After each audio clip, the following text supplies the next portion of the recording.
Guys, good morning mga ka-prepper, mga ka-agri, mga kasaka at saka sa mga nanay, tatay na mahilig magluto. So meron tayong pag-usapan itong kalan de mantika o use oil. Kalan de use oil. So ito po nakikita nyo dito, itong malaking lagayan ng tubig o ito, 1 galon na bilog. Ito yung use oil. So galing to sa restaurant ng pamilya ng aking asawa. So yun po, binigay sa akin.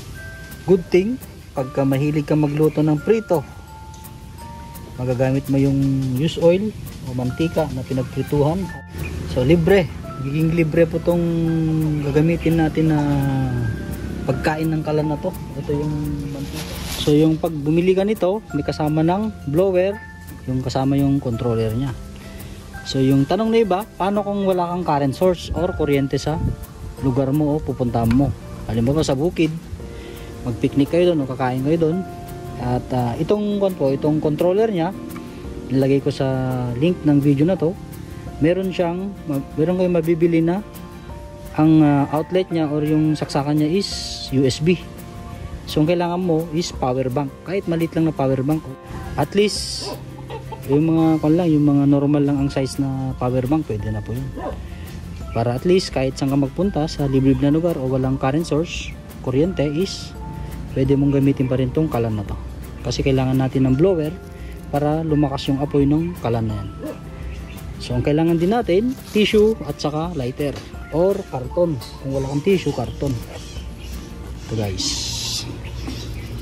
Ngayon, gagawin natin is ang gagawin natin is isaksak tong blower nya dito sa baba. Yan. So ito kasi yung bugahan ng hangin. Ito yung tangke ng kalan. So lang, ang dami ng mantika guys. Tapos yan na yung tangke nya. Inopen ko kanina to, kinargaan ko muna ng mantika. Ayun. Tapos ayan na, may karga na yung kalan natin guys. Ang gagawin natin is sisindihan na natin gamit ang lighter at tissue. Dahil may mantika na yan, kita nyo na po sa loob, sa burner. Ngayon isaksak natin tong blower, ayan, sa outlet. Saksak na natin.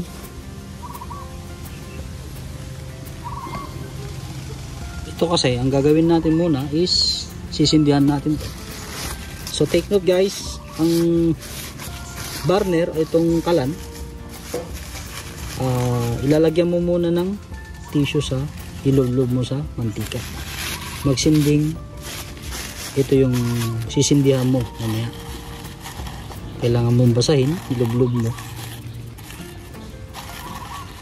So kahit hindi totally, mag-iwang ka ng katulad mo, nakita ko lang. Iwang ka konti para pag sinindihan mo is merong dadaanan ng apoy. Ayan. So magtira ka ng isa, pansindi mo kasi hindi mo rin masisindihan ng lighter yung sa loob. Tulad nito.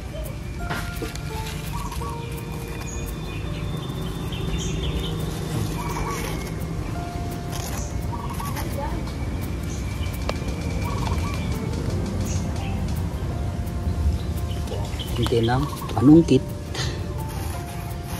Ayan.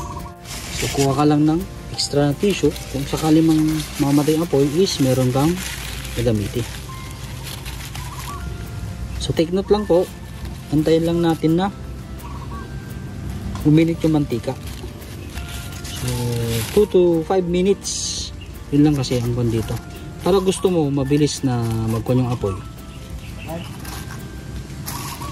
is kailangan mong gumamit na lang ng gaas na tinatawag para agad-agad may apoy.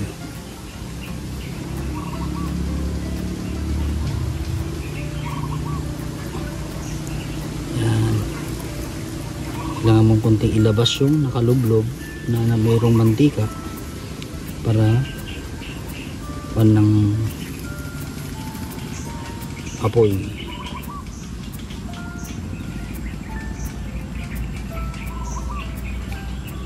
So take note, sabi ko kanina 2 to 5 minutes. Hintayin mo lang mag-init yung mantika para pwede mo nang i-open yung blower. Yan po. Kasi ang mantika, sabi ng mga tatay natin, lolo natin, ang mantika pag mainit yan, talagang na yan, maging conductor na ng kanyan apoy pag uminit ang mantika. Pansinin nyo po yung mga nagpiprito, pagka lumiyab yung apoy at mainit yung mantika sa may palayo, talagang nagkukan yun, nagkikreate ng apoy yun, kaya minsan may nasusunugan dahil sa mantika. So yun po yung isang dahilan bakit ang mantika is nag-aapoy siya pag mainit na. Ngayon, pag nakikita mo ng ganyan, okay na yung apoy niya, pwede mo nang i-on yung controller or yung blower. Ipihit mo lang muna ng mahina. Yan. So yun guys, pag narinig mo may ganyan ng tunog nung ibig sabihin may blower na yan.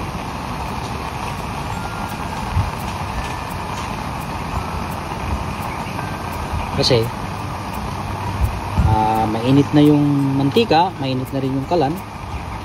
So yan na po, dyan na po mag-i-start na lalakas yung apoy.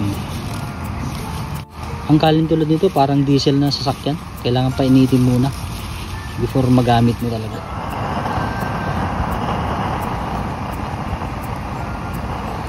So unti-unti mong palakasin yung blower.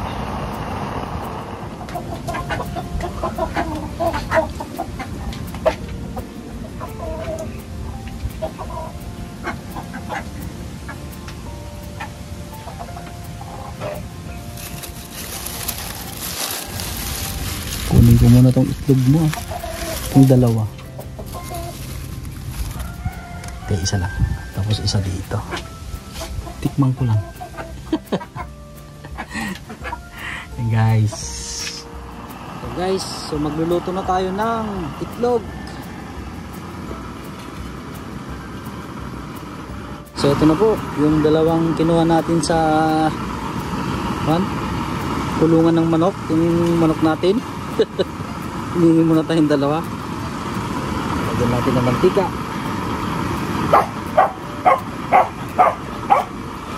So itong mantika, yung pagplutuan natin, so, pwede natin ulit gamitin na pangluto later on. So guys, nakakatuwa. So yun lang po. Good thing talagang ba?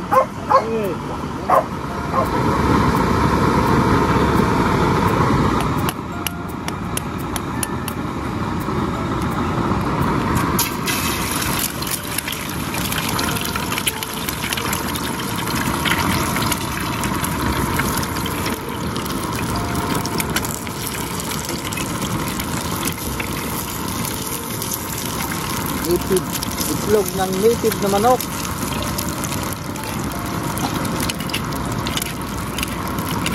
Alam natin guys.